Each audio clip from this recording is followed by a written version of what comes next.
இந்த நபர் கேட்கக்கூடிய ஒவ்வொரு கேள்வியும் சும்மா அப்படியே நறுக்கு தெரித்தது போல இருக்கு. பயங்கரமாக பார்க்க ஆள் தான் சின்ன பையனாக இருக்காரு அப்படின்னு சொல்லிட்டு பார்த்தீங்கன்னாக்க, கேட்கக்கூடிய ஒவ்வொரு கேள்வியும் அவ்வளோ அர்த்தம் நிறைந்த ஒரு ஒரு கேள்வியாக கேட்டுட்டு இருக்காரு.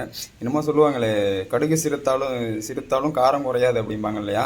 அந்த மாதிரி சில கேள்விகளை ரேஷன் கடையில் வந்து 3 கிலோ அரிசி வந்து கம்மியாக போட்டதாக இவர் வந்து குற்றச்சாட்டு வைக்கிறாரு. அதுதான் உண்மையாக கூட இருக்கும் அப்படிங்கிற மாதிரி தான் எனக்கும் தோணுது.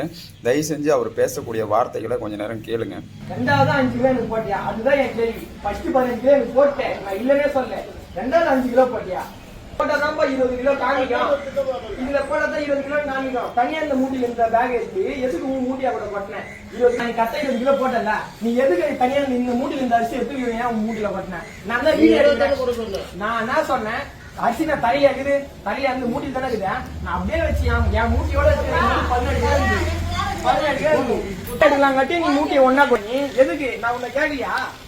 உனக்கு தெரியாத நான் நம்புது நானு.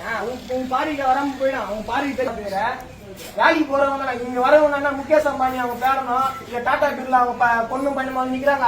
டெய்லியும் கூலி வேலைக்கு போறவங்க தான் நிக்கிறாங்க. சோத்துக்கு அரிசி வாங்க முடியாதவங்க தான் நிக்கிறாங்க. இங்க கவர்மெண்ட் உங்களுக்கு காசு தரல, அந்த காசு வச்சு போயிடலாம். இவங்க வந்து 3 கிலோ அரிசி வந்து கம்மியாக போடுறதா அவர் வந்து குற்றச்சாட்டு வைக்கிறாரு. அவர் ஏன் இந்த 3 கிலோ அரிசி வந்து கம்மியாக இருக்குது அப்படின்னு கேள்வி கேட்கும்போது, அவங்க வந்து இந்த மாதிரி மிஷின் கம்ப்ளைண்ட்டு, சுராசு ரிப்பேர் அப்படிங்கிற மாதிரி பல காரணங்கள் வந்து சொல்லிகிட்டு இருக்காரு அப்படின்னு நினைக்கிறேன். உண்மையாலுமே இவர் வந்து சின்ன பையனாக இருந்தாலும் கூட இவரை மாதிரி ஒரு சில நபர்கள் இந்த மாதிரி தட்டி கேட்டாங்க அப்படின்னா கண்டிப்பாக நிறைய தமிழ்நாடு முழுக்க நிறையா ரேஷன் கடையிலையும் இந்த மாதிரி அங்கன்வாடிகளையும் ஊழல்களை வந்து தடுக்க முடியும். ஏன்னா இங்கே எல்லாம் பார்த்தீங்கன்னா நிறையா வந்து ஊழல்கள் வந்து தமிழ்நாடு முழுக்க வந்து ஊழல்கள் நடைபெற்று இருக்கிறதாக பொதுமக்கள் அனைவருக்குமே தெரியும். ஆனால் ஏன் ஒவ்வொருத்தங்களும் இதை வந்து கேட்க மாட்டாங்க அப்படின்னு பார்த்தீங்கன்னாக்கா, இது வேண்டாம், நமக்கு எதுக்கு இந்த பிரச்சனை, நமக்கு எதுக்கு இந்த வம்பு அப்படிங்கிற மாதிரி ஒதுங்கி ஒதுங்கி போயிடுறாங்க. இவங்க அந்த மாதிரி இந்த பிரச்சனை நமக்கு எதுக்கு அப்படின்னு சொல்லிட்டு பொதுமக்கள் ஒதுங்குற காரணத்தினால தான் இந்த மாதிரி 3 கிலோவை கம்மி பண்ணுறது. இன்னும் எதில் ஊழல் பண்ணுறாங்களோ அப்படிங்கிறது நமக்கு எப்படி தெரியும்? அந்த எல்லா இடத்துலையும் என்னை பொறுத்தவரைக்கும் எல்லா இடத்துலையும் ஒரு சிசிடிவி கேமரா வைங்க. சரியான இடத்துக்கு வந்து பொருள் வாங்கினாங்கன்னா தேவையான அளவுக்கு என்னென்ன இருக்குது என்னென்ன இல்லை அப்படின்னு சொல்லிட்டு வெளியில் வந்து எழுதி ஒரு ஒரு ப்ளக்ஸ் மாதிரி வச்சிங்க அப்படின்னா மக்களுக்கு வந்து கேட்குறதுக்கு வாங்குறதுக்கு சௌகரியமாக இருக்கும். இது வந்து பார்த்திங்கனாக்கா இந்த அளவுக்கு இது 3 கிலோ அரிசி தானே அப்படின்னு சொல்லிட்டு ஈஸியாக விட முடியாது.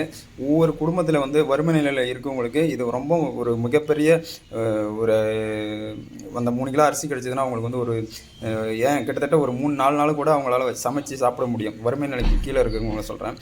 அப்போது நீங்கள் வந்து என்னப்பா இந்த அளவுக்கு இதெல்லாம் வந்து திங்கிற சோத்தில் இந்த அளவுக்கு ஊழல் பண்ணி என்ன பண்ண போகிறோம்? எவ்வளோ தான் சம்பாரிச்சு என்ன பண்ண போகிறீங்க? உழைச்சி சம்பாரிச்ச காசு உடம்புல ஒட்ட மாட்டேங்குது.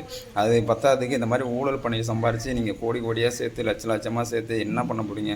இதெல்லாம் வந்து ஏழைகளுடைய வாயிலையும் வயிற்றுலையும் அடித்து இந்த மாதிரி சம்பாதிக்கக்கூடிய பணம் வந்து கண்டிப்பாக உங்களுக்கு வந்து நோயும் நொடியினால தான் போய் சேரும். நேர்மை இல்லாத எந்த ஒரு வகையில் நீங்கள் பணம் சம்பாதிச்சாலும் யாருக்குமே அதை நிற்காது அப்படிங்கிறத தயவு செஞ்சு உங்கள் மனசில் வச்சுக்கிட்டு செயல்படுங்க. ஏழைங்க வயிற்றில் அடிக்காதீங்க. நன்றி, வணக்கம்.